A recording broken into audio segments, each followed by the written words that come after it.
A man with no name, no past, and no hope rides into a town called Redemption Gap. To the ranchers and the sheriff, he is nothing, a broken outlaw, a drifter to be discarded. They see his silence as guilt. They see his scars as proof of a violent life. They are so wrong. They wrap a rope around his neck, ready to wipe him from the earth, unaware that the dust cloud building on the horizon holds a secret that will bring their entire world to its knees. Because the man they are about to hang is not lost, he is worshipped. The man called Jonah Cole rode into Redemption Gap on a Tuesday, the hottest day of a brutal Arizona summer.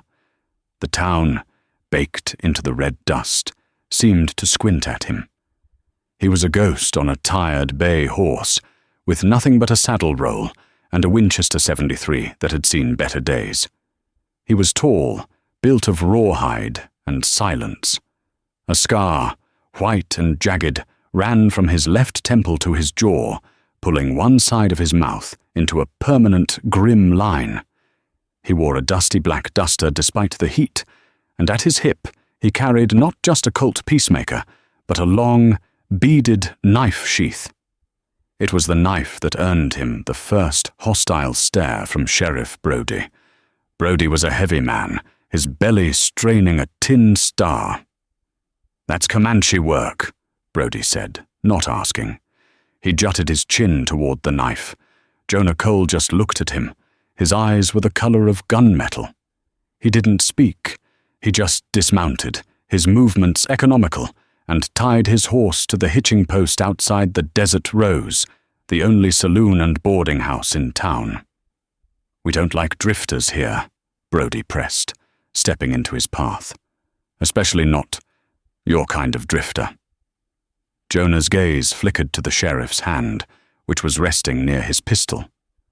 Jonah didn't move for his own. He simply stepped around the sheriff and pushed through the saloon's batwing doors. The saloon was quiet. A few tired prospectors hunched over warm beer. Behind the bar stood Molly Sullivan, a woman who looked like she'd been carrying the weight of the whole town. Her hair was the color of faded straw, and her eyes held a permanent exhaustion. She wiped a glass, not looking up until he stood before her. "Whiskey," Jonah said. His voice was a low rasp, like dry leaves skidding over rock. Molly poured the drink. As he paid, his hand brushed hers. His skin was rough, but the coins were dropped gently. It was the first gentle thing she'd seen in a month. The doors swung open again, this time with a slam. Bartholomew Bart Shaw entered, flanked by two of his ranch hands. Shaw wasn't just a rancher. He was Redemption Gap. He owned the bank, the water rights, and, most people said, Sheriff Brody. Shaw was a big man in a white suit, sweating through the linen. He saw Jonah at the bar, sized him up, and sneered. "Brody," Shaw boomed. "I thought I told you to clear the trash out of this town. What's this?" Brody bustled in. "Just told him, Mr. Shaw. He ain't welcome." Shaw walked up to Jonah, standing so close he could smell the dust and sweat on him. "You hear the sheriff, boy? We're a God-fearing, civilized town. We don't take kindly to vagrants, and we damn sure don't take to half-breed outlaws." He was trying to get a reaction, trying to provoke the man into a fight he couldn't win. The whole saloon was watching. Jonah Cole took a slow sip of his whiskey. He looked at Shaw in the bar mirror. He didn't tense. He didn't speak. He simply held the man's gaze with an unnerving stillness, a stillness that was more threatening than any drawn gun. "Get him out," Shaw growled, his face turning red. "He ain't done nothing yet, Mr. Shaw," Molly Sullivan said, her voice small but firm. Shaw turned his fury on her. "You watch your mouth, Molly. Harboring vermin like this is bad for business, bad for my town." Jonah finished his drink, placed the glass quietly on the bar, and turned. He walked past Shaw, past the snickering ranch hands, and past the nervous sheriff. As he reached the door, he He stopped and looked back, not at Shaw, but at Molly. "A room," he said. "We're full," Brodie snapped. "The last one's available," Molly said, defying Shaw. "2 bits. Pay in advance." Jonah nodded, tossed the coins on the bar, and walked out. He led his horse to the livery, his steps measured. He didn't look like a man who was intimidated. He looked like a man on a mission. And in a town like Redemption Gap, a man with a mission was more dangerous than any outlaw. Jonah Cole was in Redemption Gap for a reason. He wasn't a drifter. He was a hunter. He was looking for a small, leather-bound ledger and a map. They had belonged to his father, a Scots-Irish trader named Angus Cole, who had died in this very town 10 years prior. Angus had been one of the first white men to settle the valley, and he had done so under a treaty with the local Nocona Comanche, a treaty secured by his marriage to Jonah's mother.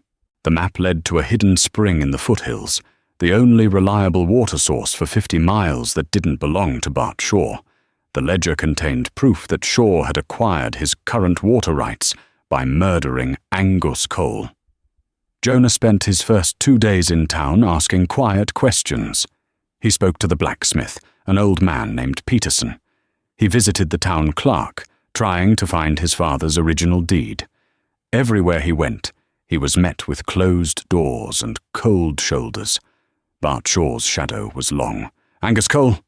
The clerk, a small man named Finch, had whispered, sweating. "That name, that land was forfeit, unpaid taxes. Mr. Shaw bought it, all legal." "It wasn't," Jonah said flatly. Finch shrank from his gaze. I can't help you." The town's hostility grew. Shaw, angered by Jonah's refusal to be intimidated, began a whispering campaign. He was Lonesome Cole, the outlaw. He was a half-breed spy for the Comanche. He was wanted in Texas for murder. "He's got the devil's own eyes," Shaw told men in the saloon. "He's here to scout for his savage kin, to burn us all out." The town, already on edge from a long drought and rumors of Nocona war parties, was dry tinder. Shaw was the match. Only Molly Sullivan showed him any decency. She left a plate of food outside his room on the second night. He found her in the hall as he was returning it. "You should leave," she told him, her voice low. "Mr. Shaw, he's not a man you cross. He's turned this whole town against you. They're scared." "Are you?" Jonah asked. Molly looked at his scarred face, at the profound loneliness in his eyes. "I'm scared for you. Whatever you're looking for, it's not worth your life." "Some things are," he replied, and walked into his room. That night, the trap was set. Bart Shaw met Sheriff Brodie and Dutch Gantry. The leader of a vicious gang of rustlers Shaw kept on his payroll. "He's been asking about his father's land," Shaw told them, passing a bottle. "He knows about the spring." "So we kill him?" Dutch grunted. Dutch was a brute, with a beard stained by tobacco. "No, you idiot," Shaw snapped. "Not like that. It has to be justice. We need him gone, and we need the town to thank me for it. There's a stagecoach coming through on Friday. It's carrying the army payroll." Brodie shifted. "Army payroll? That's risky, Bart." "It's perfect," Shaw said, his eyes gleaming. "We'll hit the relay station tonight. Make it look like renegades. We'll kill the station master, and we'll plant the evidence on him." "What evidence?" Dutch asked. Shaw smiled, pulling something from his pocket. It was a single, distinctive eagle feather, dyed red at the tip. "I had one of my men lift this from the sheath on his horse's saddle. It's unique. We'll leave this in the station master's hand. Tomorrow, we arrest him. By Friday, he hangs. And while the whole town is celebrating, Dutch, your men hit the real prize, the stagecoach. They'll be looking for Comanche, not you, and I'll have the map, which I'm sure our friend Cole has on him." It was a perfect plan. It would eliminate the heir to the land, solidify Shaw's power, and make him rich, all for the price of one worthless outlaw. The news hit Redemption Gap just after dawn. The station master, a young man named Billy Page, had been murdered. The relay station was torched, the horses scattered. Sheriff Brody made a great show of organizing a posse. He rode out, and an hour later he rode back, holding the red-tipped eagle feather aloft. "Found this clutched in poor Billy's hand," Brody bellowed to the gathering crowd. "Comanche work, and I know exactly who it belongs to." He marched up the stairs of the boarding house, 2 deputies behind him, and kicked open the door to Jonah's room. Jonah was standing by the window, fully dressed, as if he'd been waiting. His saddle roll was at his feet. "Jonah Cole," Brody snarled, "you're under arrest for the murder of Billy Page." Jonah didn't move. His face was granite. "I was here all night." "Molly!" Brody yelled. "Molly Sullivan!" Molly came running up the stairs, her face pale. "Sheriff, what's wrong?" "This drifter," Brody said, jabbing a thumb at Jonah. "Did he leave his room last night?" Molly's eyes darted between the sheriff and Jonah. She knew Brody was a bully, but this was murder. She hesitated. I don't know. I was working. I didn't see." "See!" Brody roared. "He snuck out. He killed that boy. Look!" He held up the feather. "This matched the ones on his knife?" One of the deputies grabbed the sheath from Jonah's belt. A spot on the beaded fringe was bare, a single thread hanging loose. It was damning. It doesn't mean," Molly stammered. "It means he's guilty," Bart Shaw said, walking up the stairs. He looked at Jonah with cold triumph. "We all saw it. A savage, come to do a savage's work. Take him to the cell." Jonah Cole did not resist. He let them bind his hands. As they pushed him out the door, his eyes met Molly's. He gave a single, almost imperceptible shake of his head. It wasn't a denial. It was a warning. They threw him in the back cell of the sheriff's office, a sweltering box made of iron and stone. The whole town gathered outside, shouting, throwing rocks at the small, barred window. The man they had dismissed as a vagrant was now a monster. That evening, Shaw paid him a visit. He brought a lantern and a bottle of fine whiskey, setting them both on the sheriff's desk, just outside the cell. "It's a shame, really," Shaw said, lighting a cigar. "Your father, Angus, he was a stubborn man, too, full of high-minded ideas about coexistence." He spat the word. He really thought that land, that spring, belonged to him. He didn't understand that this world belongs to the men strong enough to take it. Jonah sat on the cot, his hands chained. He just watched. "I gave you a chance to leave," Shaw continued, "but you had to come sniffing around. Now, you're going to hang, and this whole town is going to cheer for it. It's a neat ending." He leaned closer to the bars. "But it could be easier. Just tell me where it is. The map. The real deed. Your father must have told you. Is it in your saddle roll? Did you hide it?" Jonah was silent. Shaw's smile faded. "No? Well, it doesn't matter. After you swing, I'll tear that room apart. I'll find it. Your father's land will be mine. His water will be mine. And your people," he laughed, "they'll just be a bad memory." Jonah Cole finally spoke. His voice was no longer a rasp, but a cold, clear instrument of a different kind of authority. "My father's mistake," Jonah said, "was believing a man like you could understand honor." Shaw stiffened. "You've got a sharp tongue for a dead man." "You are a hoopia," Jonah said, using the Comanche word for a ghost, a bad spirit, a hollow man who feeds on the lives of others. "You think you've set a trap for me. You have no idea what you've done." "Is that a threat?" Shaw scoffed, though a shiver ran down his spine. The way the man said it "It is a fact," Jonah said. "You have stolen. You have murdered. And now you have called down a storm, and you are not strong enough to survive it." Shaw stared at him, unnerved. He grabbed the whiskey and left, slamming the office door behind him. He yelled to Brodie, "Double the guard, and I want that gallows built by morning. We're not waiting for a trial." Molly Sullivan couldn't sleep. She cleaned the saloon, scrubbed the floors and polished glasses until her hands were raw. But she couldn't wash away the image of Jonah's face. It doesn't mean the missing feather. It was too easy, too perfect. Shaw wanted Jonah gone from the moment he arrived. Brodie, who couldn't find a lost dog without Shaw's permission, suddenly solved a murder in an hour. It stank.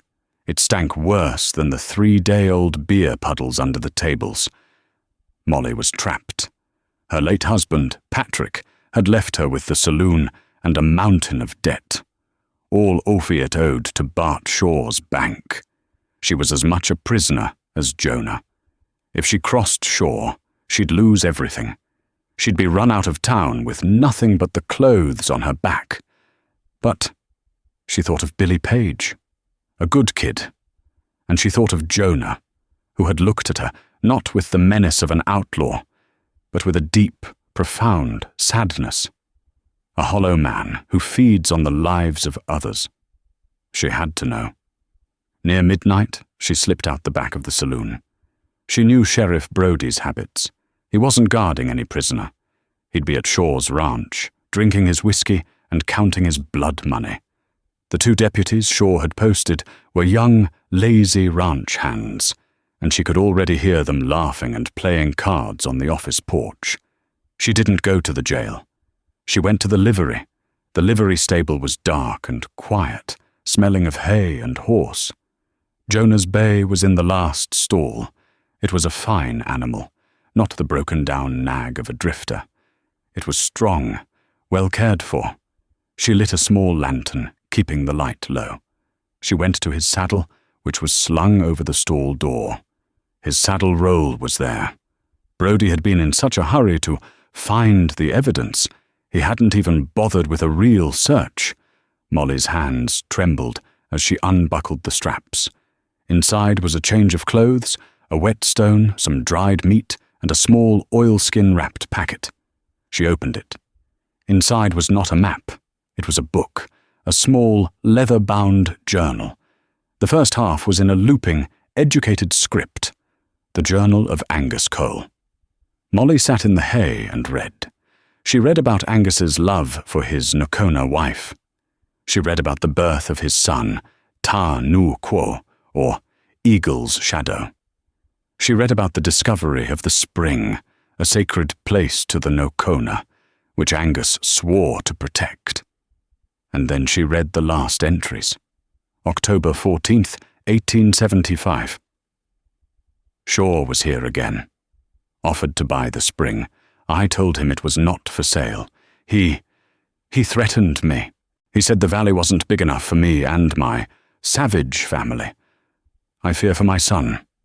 October 16th, 1875. Shaw's men poisoned the creek. My cattle are dying. He is a man without a soul. I have hidden the true deed and the map. I am sending my son, my Ta Nu Quo, back to his mother's people. It is the only way to keep him safe. If anything happens to me, he will one day return. He is his mother's son. He is a chief. Molly's hand flew to her mouth. Jonah Cole, Ta Nu Quo. He wasn't just a drifter. He was the son of Angus Cole. He was a Comanche chief. He was here for his birthright. The second half of the journal was written in a different hand, a tighter, more precise script. It was Jonah's. It detailed his search, his following of Shaw's movements, his tracking of the Gantry gang. He hadn't just stumbled into Redemption Gap. He had come to expose Shaw. Shaw uses the Gantry gang for his dirty work, the last entry read. He plans to seize all the land in this valley. He will be at the old mission on Thursday, near midnight. He is paying them for the last rustling job. Molly checked the date. That was tonight. Suddenly, a sound made her jump, the clang of a bottle. She doused her lantern and peered through a crack in the stable wall. She could see the back alley behind the sheriff's office, and she saw Sheriff Brody, not at the ranch, but slipping out the back door. He wasn't alone. He was with Dutch Gantry. "You sure the town will be distracted?" Dutch asked, his voice a low growl. "They'll be at the hanging," Brody whispered, and Molly felt sick. "Shaw's got 'em all whipped up. The whole town will be there. You hit the stage at San Saba Pass. By the time anyone even notices, you'll be halfway to Mexico, and we'll be splitting the army's gold." "And the half-breed?" "He'll be swinging from a rope," Brody chuckled. "A perfect scapegoat." Molly's blood ran cold. It was all true. The murder, the frame-up, the stagecoach robbery. Jonah wasn't just an innocent man. He was the only man who had come to bring justice, and they were going to lynch him in the morning. She hid the journal back in the saddle roll, her mind racing. She couldn't go to the deputies. They worked for Shaw. She couldn't stop the mob. She was one woman against an entire town. She ran back to the saloon, grabbed her coat, and checked the small Derringer pistol she kept under the bar. It was a tiny, 2-shot pea-shooter. Useless against a mob. Useless against Gantry's gang. But she had to do something. She looked at the gallows, now a skeletal shadow in the moonlight. They were going to kill a chief. He is his mother's son. Molly made a decision. She wasn't going to the jail. She wasn't going to Shaw. She saddled her own horse, a small mare, and rode out of town, not south toward the stage route, but north. North toward the high, dark ridges of the Comancheria. She was going to find his tribe. It was the only chance he had. Dawn broke over Redemption Gap like a judgment. The air was still, heavy, and hot. The center of town was dominated by the newly built gallows, a raw, yellow pine structure standing starkly against the red dust. Bart Shaw had worked fast. He'd spent the night moving from the saloon to the gambling hall, buying drinks, stoking the fires of fear and hatred. "He's a killer," Shaw proclaimed from the saloon steps, his voice carrying in the morning air. "He murdered Billy Page. If we wait for the circuit judge, he'll be a month. By then his whole tribe will be down on us. We have to show them. We have to show them what happens to savages who spill white blood in our town." The crowd, mostly Shaw's ranch hands and townsfolk terrified of an Indian war, roared in agreement. They were a mob now. Their individual fears melted into a single, ugly purpose. In his cell, Jonah Cole stood. He had heard the hammering all night. He had heard Shaw's speeches. He showed no fear. He was quiet, centered, his eyes closed. He was not praying. He was waiting. At 8 in the morning, the mob's patience broke. "Let's get it done," someone yelled. Shaw nodded to Brody. "Time, Sheriff." Brody and his 2 deputies, their faces flushed with whiskey and importance, unlocked the cell. "Time to swing, breed," Brody sneered. Jonah stood. They didn't bother with his hands. They'd been chained all night. They tied his arms behind his back with a length of rope and marched him out of the office. The sunlight hit him. The roar of the crowd was a physical blow. "Murderer! Savage! Kill him!" They dragged him toward the gallows. He saw the faces in the crowd. The blacksmith, Peterson, the clerk, Finch. Men he had spoken to just days before. They wouldn't meet his eyes. They were cowards, ruled by Shaw's iron fist. He scanned the crowd for one face. Molly Sullivan. She was gone. Her saloon was shuttered. A small, cold part of him wondered if Shaw had gotten to her, too. They forced him up the steps. Brody, enjoying his moment, pulled the noose from the crossbeam. It was a thick, coarse rope. He dropped it over Jonah's head and tightened it, the knot grating against his skin, just under his ear. "Any last words, Outlaw?" Brodie spat. Jonah looked out, not at the mob, but past them. He looked to the north, at the high, sun-baked ridge that marked the edge of the valley. He saw nothing but heat haze. He closed his eyes. "He's got nothing to say," Shaw shouted, stepping onto the platform. "He's a coward, just like the rest of his kind. Today, Redemption Gap sends a message. This is our land. This is our justice." Shaw nodded to Brodie. Brodie put his hand on the lever that would spring the trapdoor. "Hang him!" the crowd chanted. "Hang him!" Jonah took a deep breath. "Wait!" A single shout cut through the din. It was the young telegraph operator, running from his office, waving a piece of paper. "Stop! A wire! From Fort Grant! The army! They say the relay station. It wasn't Indians." The crowd quieted. Shaw's face went dark. "What are you talking about, boy?" They found tracks. 12 men, shod horses. They said it was the Gantry gang. And the stagecoach with the payroll. It's been hit. It was a diversion. They say Gantry." The boy looked at Shaw, then at Jonah, his eyes wide with a terrible, dawning realization. "They say Gantry might have had help from inside." The air went still. The mob looked from the telegram to Shaw. The certainty of the morning was cracking. "He's lying," Shaw roared, his face purple. "It's a trick. Hang him! Hang him now!" Brodie, panicked, moved for the lever. But Jonah Cole spoke. His voice was not loud, but it cut through the silence like a saber. "Look to the ridge." Every head turned. At first it was nothing, just a shimmer of heat. Then the shimmer solidified. A single rider appeared at the crest, then another, and another. Within a minute, the entire length of the northern ridge was lined with them. Not cavalry, not a posse, warriors, hundreds of them, naked to the waist, their chests and faces painted for war. They sat on their ponies, armed with Winchesters, lances, and bows.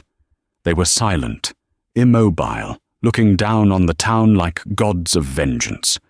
The mob dissolved. The unified roar of hatred became 100 individual whimpers of terror. Men who had been shouting for blood now scrambled to hide behind water troughs and wagons. "Comanches," someone whispered. "Oh God, it's the Nocona. We're all dead." Shaw and Brodie, trapped on the gallows, were pale as ghosts. They were surrounded, with their lynch mob victims still in the noose. "It's a raid!" Shaw shrieked. "He did bring them. I told you. Get your rifles." But no one moved. They were paralyzed. The warriors on the ridge did not attack. They did not shout. They simply watched. Then, as one, they began to move, pouring down the long slope toward the town. Not in a charge, but in a slow, deliberate, unstoppable procession. The thunder of their horses' hooves was the only sound. The lever was slick with Brodie's sweat. The crowd surged, a single, ugly-throated beast chanting for blood. "Hang him! Hang him!" Bart Shaw stood on the platform, his chest puffed with the victory of a petty god. He nodded to Brodie, a silent, final order. Brodie gripped the wooden handle, bracing his weight to send Jonah Cole into eternity. Jonah, the noose tight under his ear, took one final, slow breath, his gaze fixed on the distant northern heat haze. "Wait!" The shout was thin, reedy, and desperate. It sliced through the mob's roar, turning the chant into a confused murmur. Running, stumbling, kicking up clouds of dust, came the young telegraph operator, Wesley. His spectacles were askew, his face as pale as parchment. He was waving a flimsy yellow sheet of paper over his head. "Stop! You can't! A wire! It just came through!" He scrambled past the front row of onlookers, nearly collapsing at the base of the gallows. Brodie froze, his hand still on the lever. The crowd, cheated of its climax, turned on the boy. "Get him out of the way," someone yelled. "What is the meaning of this, boy?" Shaw thundered, his face mottling with rage at the interruption. "This is legal justice." Wesley gasped for air, holding the telegram up to the sheriff. "From Fort Grant. The army, sir. A cavalry patrol. They found the relay station." "And?" Brody snarled, snatching the paper. "It's Comanche work. We all know." "No," Wesley cried, finding his voice. "That's just it. It wasn't. The tracks. They were shod horses, Sheriff. Dozens of them. The patrol said it was professional. They said it had all the markings of the Gantry gang." A stone-like silence fell over the square. The Gantry gang. They were rustlers, highwaymen, white men. The entire foundation of the crowd's rage began to crack. Brody's eyes scanned the paper, his face draining of all color. It says here," he stammered, the stagecoach. The one with the army payroll. It never made it to the fort. It's been hit, robbed, at San Saba Pass." The operator looked up, his eyes wide with a dawning, terrible understanding. "The patrol, the captain, he thinks the relay station was just a diversion to pull everyone out of town. He said Gantry must have had help from inside." Every eye in the crowd turned. The implication hung in the blistering air like a physical thing. An inside man, a diversion, a scapegoat. The townsfolk looked from the telegram to the pale sheriff, to the furious Bart Shaw, and then to the man in the noose, who had been their perfect, convenient monster. "He's lying!" Shaw roared, his voice suddenly a desperate shriek. The blood had rushed back to his face, turning it a deep, apoplectic purple. "It's a trick, a delay. He's in on it. He's trying to save his savage friend. Brody, damn you, pull the lever. Hang him now." Brody, caught between his master's command and the 100 staring, suspicious eyes of the town, was paralyzed. He looked at the lever, then at Shaw, his hand shaking. And into that vacuum of silence, Jonah Cole spoke. His voice was not loud. It was not a plea or a shout. It was a simple, cold command that cut through the square like a razor. "Look to the ridge." Every head, as if pulled by a single string, turned north. At first, there was nothing, just the shimmering wall of heat rising from the red rock. A hawk circled in the brassy sky. Then, the shimmer solidified. A single rider appeared, silhouetted against the blinding sun. Then another, and another, and another. Like blood welling from a wound, they appeared, fanning out along the entire length of the northern ridge. Within a minute, the entire horizon was gone, replaced by a living, breathing line of men. Not cavalry, not a posse. Warriors. Hundreds of them. The morning sun glinted off rifle barrels, off the steel tips of lances. They were naked to the waist, their chests and faces a terrifying mosaic of red and black war paint. They sat on their ponies, utterly immobile, a silent, feathered army of vengeance, looking down on the town like gods of judgment. The mob, which had been so brave against one bound man, dissolved. The unified roar of hatred fractured into 100 individual whimpers of terror. Men who had been shouting for blood now scrambled, pushing each other down, desperate to hide behind water troughs, wagons, anything. "Comanches," the blacksmith, Peterson, whispered, his hammer dropping from his nerveless hand. "Oh God, it's the Nakona, the whole nation. We're all dead." On the gallows, Brody and Shaw were trapped, pale as ghosts. They were the highest targets in the square, standing on a platform of their own making, with their lynch mob victim still in the noose beside them. "It's a raid!" Shaw shrieked, his voice cracking into a high-pitched scream. "He did bring them! I told you! He was a spy! Get your rifles! Fight! Fight, you cowards!" But no one moved. They were paralyzed.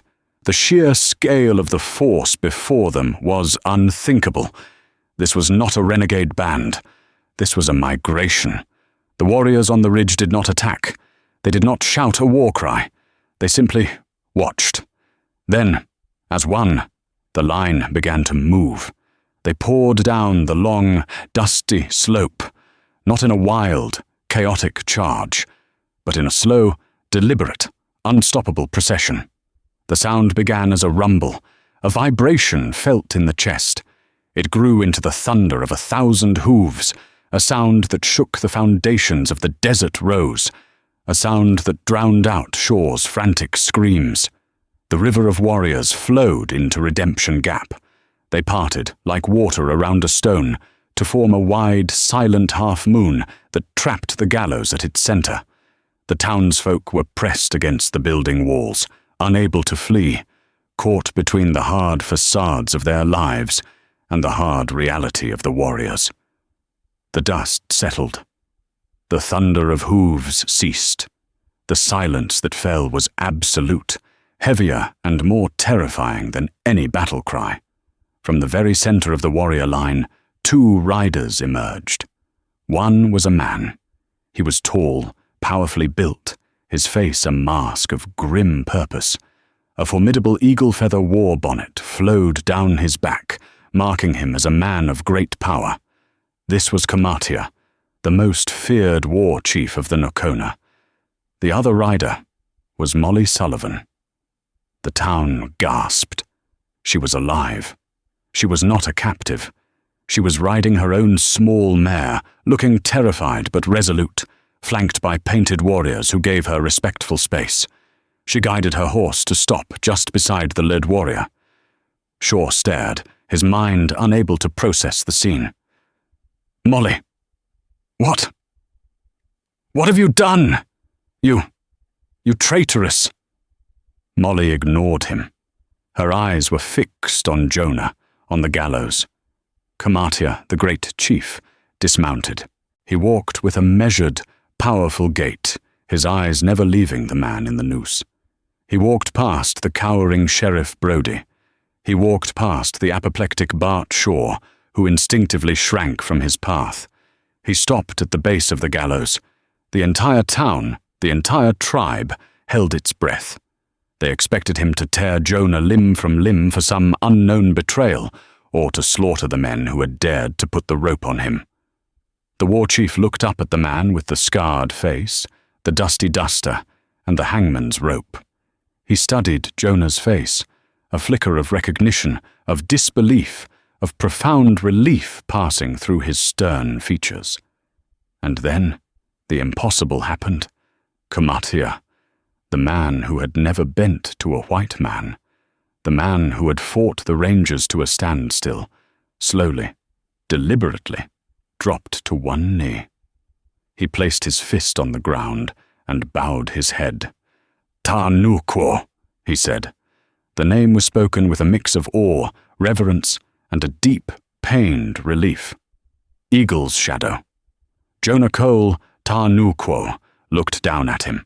And behind Kamatia, in a single, fluid, breathtaking motion that rippled through the square like a shockwave, every warrior swung down from his horse.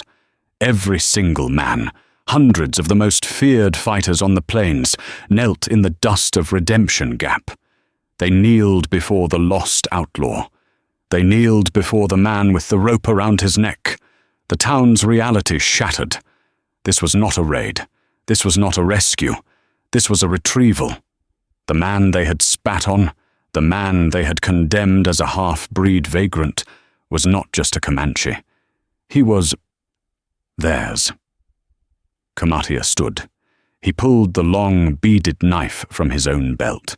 Jonah's knife, the one Brody had stolen, walked up the gallows steps, and with a single, contemptuous slash, cut the rope from Jonah's neck. He tossed the frayed end at Bart Shaw's feet. Then he turned and sliced the bonds on Jonah's wrists. Jonah Cole, Ta Nuquo, rubbed his raw, rope-burned neck. He stood tall, and for the first time, The town truly saw him. They saw not a drifter, but a leader. The authority that had been coiled inside him, the unnerving stillness, was now unleashed. "You," Jonah said, his voice no longer cold, but ringing with a power that echoed in the silence. He pointed, not at Brody, but at Bart Shaw. Shaw stumbled back, holding his hands up. I don't. It was a mistake, a simple misunderstanding. We just wanted justice for Billy Page." "You murdered my father, Angus Cole, for his land," Jonah stated, and the whole town heard. "You poisoned his water and stole his deed." "Lies!" Shaw shrieked, finding a last sliver of defiance. "Lies from a savage. You have no proof." "Molly," Jonah said, not taking his eyes off Shaw. Molly, emboldened, dismounted, clutching the oilskin packet. "He's not lying," she shouted, her voice shaking but strong. "I have Angus Cole's journal. I found it. It's all in here. His murder, the spring, Shaw's threats, everything." She held up the journal. The clerk, Finch, gasped. I remember that book. Angus always carried it." "And there's more," Molly pressed on, pointing now at the cowering sheriff. "I saw him last night. I saw Sheriff Brody sneaking out of the jail, meeting with Dutch Gantry. They're the ones who hit the relay station. They planned this. They planned to frame Jonah, so Gantry could rob the army payroll." The telegraph operator's words came flooding back. It was the Gantry gang. Help from inside. The crowd turned, their terror of the Comanches momentarily forgotten, replaced by a new, burning, righteous rage. They had been fooled. They had been used. "She's lying!" Brody yelled, his panic breaking. He did the only thing he knew how to do. He pulled his gun. That witch! She's in on it with them! She's lying!" He aimed his pistol at Molly. He never fired. Fast as thought, silent as the hawk overhead, an arrow materialized from the crowd of warriors. It crossed the square in a blur and struck Brody in the center of his gun shoulder, embedding itself deep, pinning his arm to his own body. He screamed, a high, wet sound, and the gun clattered to the wooden platform. Jonah stepped forward, past the writhing sheriff. He stood before Bart Shaw. "You are Hoopier," he said again, and this time the town understood. "A hollow man. You built this town on the bones of my father. You ruled it with fear. Now, you have nothing." Jonah looked at Kamatia. The Gantry gang. They hit the stage at San Saba Pass. Kamatia smiled, a wolf's smile, utterly devoid of humor. "We found them," he said simply. "They were not difficult." He gestured. Two warriors rode forward, dragging a heavy canvas bag between their horses. They cut it loose and threw it at the base of the gallows. It split open, spilling coins and stacks of bills onto the dust. Stenciled on the canvas, clear as day, were the words, U.S. Army Payroll. That was the final blow. The townspeople finally, fully understood. They had been betrayed, not by the man on the gallows, but by the man who built it. He framed him. He killed Billy. He stole from us. He's the outlaw. The mob, so recently hungry for Jonah's life, turned. Shaw, his face a mask of primal fear, tried to run. He was engulfed. The same hands that had praised him, that had begged him for loans, now tore at his fine white suit. Peterson, the blacksmith, ripped the tin star from Brody's chest. "We'll hold 'em for the marshal," Peterson roared. "The real marshal." The Comanches did not interfere. They did not move. They simply sat, mounted and kneeling, a silent, painted jury, and watched as the people of Redemption Gap, in a storm of their own making, finally delivered justice to their true enemies. The sun was a dying ember on the western horizon, painting the high ridges in violent strokes of blood red and gold. A profound, unnatural quiet had fallen over Redemption Gap. It was not the quiet of peace, but the heavy, stunned silence of a town that had stared into its own ugly heart and been found wanting. The gallows, the focus of the morning's bloodlust, stood empty, a monument to their terrible mistake. The townsfolk, who hours before had been a single-minded mob, were now a fractured collection of shamed, whispering individuals. They huddled in the shadows of the storefronts, watching, waiting. In the very cell that had held Jonah, Bart Shaw and Sheriff Brody now sat, their new reality sinking in. The heavy iron-barred door was locked, but their true prison was the sound of the townsfolk outside, not shouting for their blood, but murmuring with a cold, righteous fury. The power they had wielded was gone, shattered by the truth. Kamatia's scouts had been dispatched an hour ago to fetch the territorial marshals from Fort Grant. Their arrival would be a formality. Justice was already here. By the livery, Jonah Cole, now fully Tarnuquo, stood beside his bay horse. The coiled tension was gone from his shoulders. He moved with the same economy, but the grimness had been replaced by a quiet finality. He carefully checked his saddle straps, his hands brushing over the saddle roll where his father's journal and the true deed now rested safely. He was no longer a hunter. He was a son, his duty fulfilled, ready to go home. Around him, a sea of Nokona warriors waited. They sat on their ponies, a silent, powerful tide that had washed the town clean. They were no longer painted for war. Their presence alone was enough. Kamatia sat his own mount a few yards away, his expression unreadable, his gaze fixed on the man he had come to retrieve. Molly Sullivan stepped out of the desert rose. The townspeople parted for her, their eyes filled with a new, fearful respect. She was the one who had dared. She was the one who had ridden into the Comancheria and returned with the storm. She ignored their stares, her gaze locked on the man by the horse. She walked across the dusty street, the silence broken only by the crunch of her boots. She stopped a few feet from him, her hands clasped in front of her.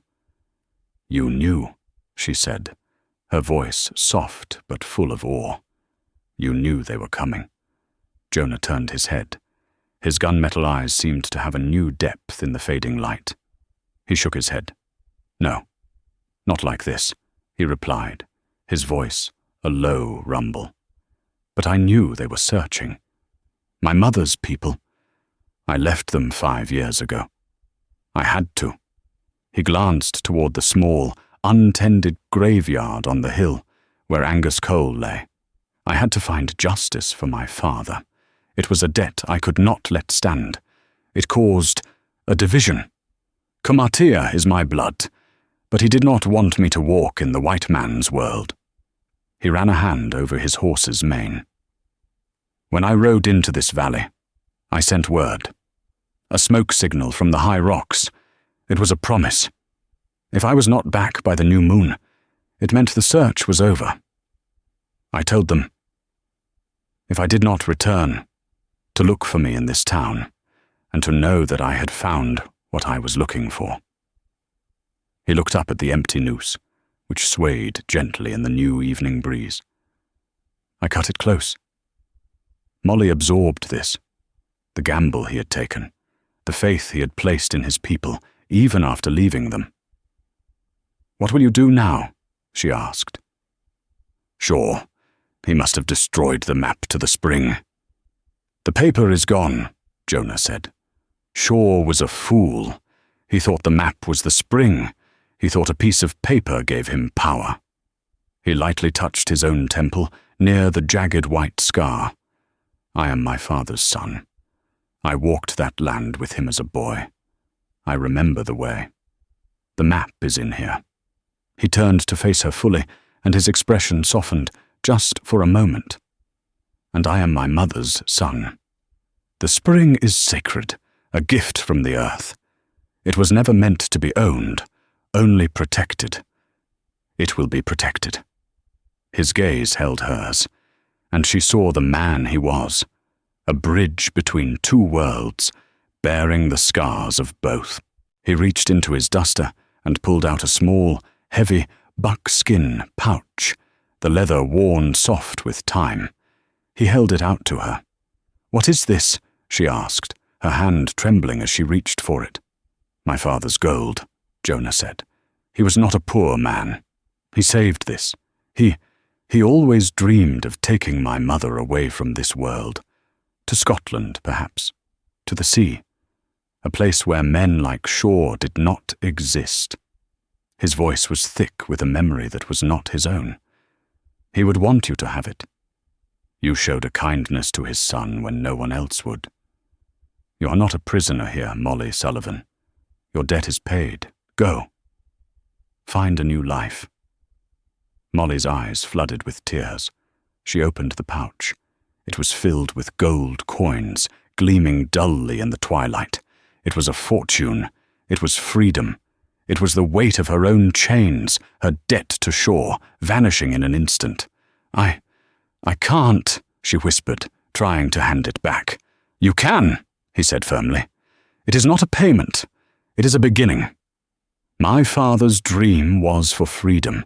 You will honor him by taking it." She closed her hand around the pouch, the tears finally falling. They called you an outlaw," she wept, the town's ugly words still echoing in her ears. "A savage, a murderer." Jonah Cole pulled himself up into the saddle. He sat tall, a chief once more. He looked past her, at the small, broken town, a scar on the land he was here to protect. "Men like Shaw fear any man they cannot own," he said, his voice carrying in the quiet air a lesson for the whole town. "They call savage what they do not understand, and they call outlaw what they cannot control." He looked at Kamatia, who nodded once, a deep and final understanding passing between them.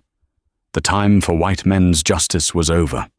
Tanu Quo, the eagle's shadow, the man who had been judged and condemned, turned his bay horse north. He rode to the front of his tribe, taking his place, and together, as one, the silent, powerful river of warriors turned and began their ascent, back toward the high ridges. Molly Sullivan stood alone in the center of the street, clutching the heavy pouch of gold. The townsfolk slowly emerged from the doorways, their faces pale. They watched the Nokona depart. They heard the sound of 1,000 hooves, not in a charge, but in a measured, powerful retreat, a sound like distant thunder. She watched until the last warrior, the last glint of a rifle barrel, disappeared over the crest and was swallowed by the twilight. The town was left to reckon with its sins and to rebuild for the first time on a foundation of truth. As darkness fell, the only sound in Redemption Gap was the wind, whistling through the empty gallows, whispering a final, cold song of justice. The story of Jonah Cole, the chief they mistook for an outlaw, is a powerful reminder that we rarely know the true story of the people we pass on the street. The quiet ones, the outcasts, the people society has dismissed. They are often the ones carrying the heaviest burdens, and sometimes the greatest power.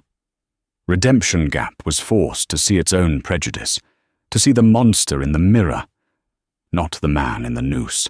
Justice, hard and true, finally came, not from a tin star, but from the very people they had feared.